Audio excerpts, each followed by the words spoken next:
기도하겠습니다. 하나님 아버지, 이 어려운 시기에 특별히 무더위와 여러 가지 자연재해로 인하여 온 세상이 신음하며 고통 가운데 있는 시대 속에서도 하나님의 자녀들을 있는 자리에서 지키시고 보호하시며 인도하여 오늘 여기까지 이르게 하신 것 인하여 감사하며 찬송과 영광을 우리 아버지 하나님께 올려드립니다. 하나님 아버지, 험한 세상을 살아가고 있지만 우리를 눈동자와 같이 지키시겠다 약속하셨고 우리 한 걸음 한 걸음도 동행하시겠다 하신 그 약속 붙들고 오늘 하루도 시작하오니 성령 하나님 시작부터 끝까지 동행하시고 인도하사 오늘도 하나님의 거룩한 뜻을 이루어갈 뿐만 아니라 하나님 앞에 합당한 영광을 돌리는 거룩한 삶을 살아갈 수 있도록 은혜 위에 은혜를 더하여 주옵소서. 특별히 아버지 하나님, 이 나라와 이 민족을 기억하사 공의와 공법 위에 세워지게 하시고 온 정치 지도자들 뿐만이 아니라 국민들이 힘과 지혜를 합하여 거룩함과 성결함을 이루고 이 어려운 시대를 잘 헤쳐나갈 뿐만 아니라 이 어려운 시대에 역사하시는 하나님의 더 큰 은혜도 경험하는 복되고 귀한 나라와 민족으로 그리 세워주시기를 간절히 바라옵고 소원합니다. 하나님 아버지, 무더위와 여러 가지 자연재해로 인하여 큰 고통 가운데 있는 우리 북녘 땅의 백성들에게도 은혜 위에 은혜를 더하여 주사 하나님, 복음의 진원지였던 그곳이 다시금 복음이 회복되어지고 하나님의 놀라운 역사의 중심이 되어 전 세계 땅 끝에 하나님의 역사를 보여주는 거룩한 땅으로 회복될 수 있도록 은혜를, 은총을 온전히 더하여 주시옵소서. 특별히 아버지 하나님, 대면하여 예배하지 못함으로 인하여서 많은 성도들이 심적으로 영적으로 피곤해하며 지쳐가고 있는 가운데 있습니다. 하나님 아버지, 이 모든 시기를 잘 버티고 또 지낼 수 있도록 찾아가셔서 위로하여 주시고 있는 곳에서도 더욱더 힘있게 하나님을 의지하고 하나님과 동행하는 거룩한 성도들 되게 하여 주시기를 원합니다. 무엇보다도 대면 예배가 속히 회복되어 우리 모두가 함께 하나님 앞에 나와 예배하며 교제하는 가운데 서로가 서로에게 위로와 또 용기를 또한 공급하고 또한 공급받을 수 있는 그런 놀라운 역사가 우리 가운데 이루어지도록 그리 함께 하옵소서. 말씀을 듣겠습니다. 전하는 자나 듣는 자 모두에게 또한 있는 모든 곳에서 하나님의 거룩한 뜻을 알아가는 귀한 이 아침이 되게 하옵소서. 감사드리며 예수님의 이름으로 기도하옵나이다. 아멘. 하나님의 말씀은 예레미야 46장 1절로 12절, 구약성경 1125면에 있는 예레미야 46장 1절로 12절 말씀까지를 같이 보겠습니다. 제가 읽겠습니다. 이방 나라들에 대하여 선지자 예레미야에게 임한 여호와의 말씀이라. 애굽에 관한 것이라. 건 유다의 요시아 왕의 아들 여호야김 넷째 해에 유브라데 강가 갈그미스에서 바벨론의 느부갓네살 왕에게 패한 애굽의 왕 바로 느고의 군대에 대한 말씀이라. 너희는 작은 방패와 큰 방패를 예비하고 나가서 싸우라. 너희 기병이여, 말의 안장을 지워 타며 투구를 쓰고 나서며 창을 갈며 갑옷을 입으라. 여호와의 말씀이니라. 내가 본즉 그들이 놀라 물러가며 그들의 용사는 패하여 황급히 도망하며 뒤를 돌아보지 아니함은 어찌미냐. 두려움이 그들의 사방에 있음이로다. 발이 빠른 자도 도망하지 못하며 용사도 피하지 못하고 그들이 다 북쪽에서 유브라데 강가에 넘어지며 엎드러지는도다. 강의 물이 출렁임 같고 나일강이 불어남 같은 자가 누구냐? 애굽은 나일강이 불어남 같고 강물이 출렁임 같도다. 그가 이르되 내가 일어나 땅을 덮어 성읍들과 그 주민을 멸할 것이라. 말들아 달려라. 병거들아 정신없이 달려라. 용사여 나오라. 방패 잡은 구스 사람과 붓사람과 활을 당기는 루둠 사람이여 나올지니라 하거니와. 그날은 주 만군의 여호와께서 그의 대적에게 원수 갚는 보복일이라. 칼이 배부르게 삼키며 그들의 피를 넘치도록 마시리니 주 만군의 여호와께서 북쪽 유브라데 강가에서 희생제물을 받으실 것이미로다. 처녀딸 애굽이여, 길르앗으로 올라가서 유향을 취하라. 내가 치료를 많이 받아도 효력이 없어 낫지 못하리라. 내 수치가 나라들에 들렸고 내 부르짖음은 땅에 가득하였나니 용사가 용사에게 걸려 넘어져 둘이 함께 엎드러졌음이라. 아멘. 오늘부터 묵상하실 예레미야 46장부터 51장까지는 열방에 대한 하나님의 심판이 기록되어 있습니다. 그 중에 오늘 본문은 유다를 둘러싸고 있는 민족들 중 먼저 애굽에 대한 심판의 메시지입니다. 지금까지 애굽은 유다 주변의 절대적인 강대국으로 군림하고 있었습니다.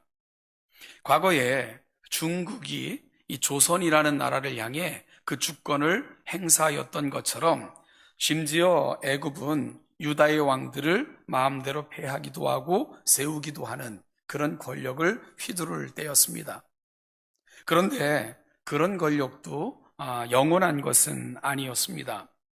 오늘 본문 2절에 보면 애굽에 관한 것이라 곧 유다의 요시야 왕의 아들 여호야김 넷째 해에 유브라데 강가 갈그미스에서 바벨론의 느부갓네살 왕에게 패한 애굽의 왕 바르노고의 군대에 관한 말씀이다 라고 시작이 됩니다. 애굽이 신흥 강국 바벨론에 의해서 패한 직후에 주어진 말씀이라는 뜻입니다. 오늘 본문을 보면 애굽이요 이 바벨론과의 전쟁을 어떻게 준비했는가를 알 수 있는데요. 먼저 3절 4절을 보면 이렇게 기록되어 있습니다. 너희는 작은 방패와 큰 방패를 예비하고 나가서 싸우라. 너희 기병이여 말에 안장을 지워 타며 투구를 쓰고 나서며 창을 갈며 갑옷을 입으라. 작은 방패, 큰 방패는 완벽한 방어를 준비했음을 말해주고 있고요. 또한 기병을 준비했고요. 그들은 안장을 지워 타면서 투구를 쓰고 창을 손에 들고 완전 무장하여 기병대로 전쟁에 임하고 있었던 것을 알게 됩니다.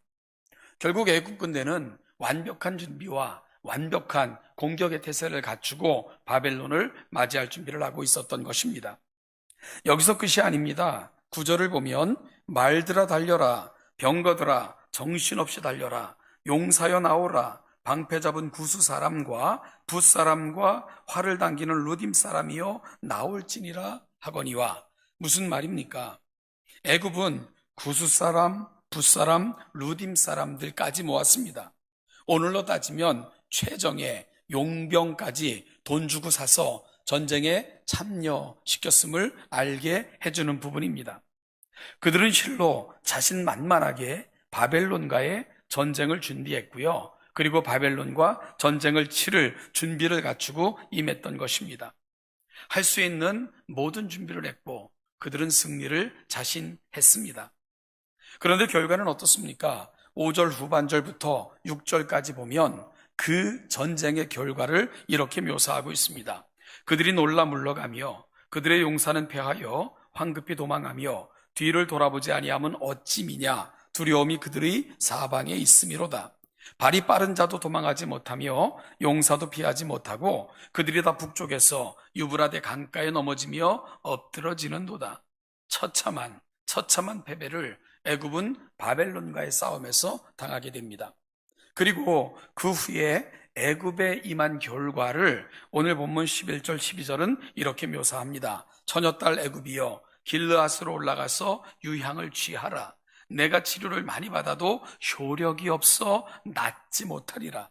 내 수치가 나라들에 들렸고 내 부르짖음은 땅에 가득하였나니 용사가 용사에게 걸려 넘어져 둘이 함께 엎드러졌습니다. 그들은 수치를 당하게 될 것이고요. 수많은 사람들이 질병과 전쟁의 결과로 인하여 고난을 받게 될 것인데 그들의 상처는 오래 지난 후에도 아물지 않을 것을 말씀하고 있습니다. 심지어 유향을 취하라, 네가 치료를 많이 받아도 효력이 없어 낫지 못한다 하는 말들을 통해서 오랫동안 수치와 큰 아픔이 그들 가운데 임하여 남게 될 것을 말씀하고 있는 거죠. 여러분, 그런데 우리는 여기서 아주 중요한 사실을 확인할 수 있습니다. 10절입니다. 그날은 주 만군의 여호와께서 그의 대적에게 원수 갚는 보복일이라. 칼이 배부르게 삼키며 그들의 피를 넘치도록 마시리니 주 만군의 여호와께서 북쪽 유브라데 강가에서 희생제물을 받으실 것이미로다. 이 전쟁의 성패는 이미 결정되어 있었습니다. 왜냐하면 이 전쟁은 애굽의 강포와 죄악에 대한 하나님의 심판이었기 때문입니다. 하나님께서는 이스라엘의 죄를 심판하기 위해 주변 나라들을 사용하셔서 징계의 채찍으로 사용하셨던 것처럼 애굽의 강포와 죄악을 신흥 세력인 바벨론의 손에 의해 심판하셨던 것입니다. 여러분, 우리가 예레미야서를 지금까지 묵상했는데요, 예레미야는 유다에게 닥칠 위급한 일과 하나님의 심판에 대해 지금까지 외쳤고요, 그리고 그 결과가 이루어진 그 사실을 기록하고 있습니다. 그런데 갑자기 열방을 향한 하나님의 심판의 메시지로 그의 메시지를 전환하고 있는 그 이유가 무엇일까요? 몇 가지 이유가 있습니다. 그것은 첫째로, 세상을 주관하고 통치하는 것은 비록 열방의 왕들 같지만, 그들이 비록 큰 소리를 치지만 온 세상에 유일하고 영원한 왕은 오직 하나님 한 분뿐이심을 알려주고자 함입니다. 세상 나라는 흥하고 쇠하기를 반복하며 생기고 없어지기도 하지만 오직 하나님의 나라만이 영원하며 그 나라를 통치하는 영원한 왕은 하나님뿐이시며 그 입으로부터 나오는 말씀만 영원하다는 것을 분명히 알려주고자 함입니다. 둘째는, 따라서 이 세상의 왕들은 자신들의 통치가 유한함을 깨닫고 영원하신 왕 앞에서 겸손하게 행해야 한다는 것을 알려주고자 함입니다. 애굽은 모든 준비를 마치고 자신만만하게 전쟁에 임했지만 하나님의 심판 앞에서는 아무것도 할 수가 없었습니다. 이는 바벨론의 손을 들어 애굽을 심판하신 하나님의 심판이었기 때문입니다. 이것은 비단 이방 나라의 왕들뿐만이 아니라 우리에게도 동일한 원리입니다. 사랑하는 여러분, 우리 인생의 주인도 여전히 하나님 한 분뿐이십니다. 따라서 매일매일을 그분의 입으로부터 나오는 말씀에 귀를 기울이며 우리 인생을 그분께 맡기고 겸손히 동행할 때 우리도 유일한 우리 인생의 주인 되시는 하나님의 은혜를 힘입어 그 은혜 가운데 살아갈 수 있게 될 것입니다.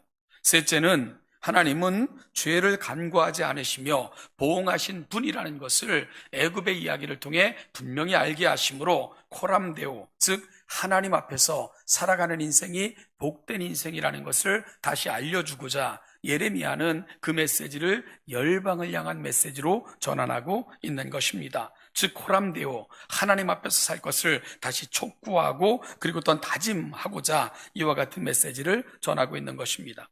따라서 이스라엘을 향한 애굽의 강포를 기억하신 하나님의 보응하심을 우리도 기억하면서 오늘 우리의 삶이 하나님 앞에서 성결과 거룩을 이루어가고 하나님의 뜻을 이루어가기를 소원하는 거룩한 갈망을 안고 우리 삶을 살아갈 때 하나님의 은혜와 은총은 우리 삶에 영원히 머물게 될 것입니다.